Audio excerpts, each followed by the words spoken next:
এই বিষয়টাকে অবগত করার জন্য আমরা কয়েকটি ধারা দিয়েছি।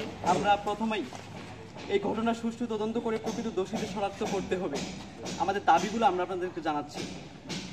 অভিযুক্তদের বিরুদ্ধে কঠোর আইনানুগ ব্যবস্থা গ্রহণ করতে হবে যাতে ভবিষ্যতে এ ধরনের অবমাননাকর কাজ করার সাহস না পায়।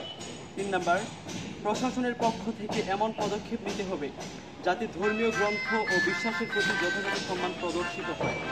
4 নম্বর, জনসচেতনতা বৃদ্ধির জন্য প্রশাসনের পক্ষ থেকে প্রচারণা চালাতে হবে যাতে করে যে কোনো ধর্মীয় অনুভূতিতে আঘাত করার মতো কাজ কেউ করতে না পারে। 5 নম্বর, সংখ্যাগরিষ্ঠ মুসলমানদের দেশ হিসেবে এহেন গর্হিত কাজ ধর্মীয় সংঘাত ও সাম্প্রদায়িক সম্প্রীতি বিনষ্ট এবং ধর্মীয় দাঙ্গার আশঙ্কা থেকে যায়। এতে দ্রুত পদক্ষেপ নেওয়া অত্যন্ত জরুরি। আমরা মনে করছি যে আমরা আজকে স্যারকে যে বিষয়টা অবগত করছি এটা অত্যন্ত দ্রুত সময়ের দৃষ্টান্তমূলক যারা অভিযুক্ত রয়েছে দৃষ্টান্তমূলক শাস্তি আমরা দেখতে পাবো। যদি এটা দেখতে না পাই তাহলে আমরা পরবর্তীতে আরো কঠোর পদক্ষেপ নেওয়ার জন্য প্রস্তুত থাকবো ইনশাআল্লাহ।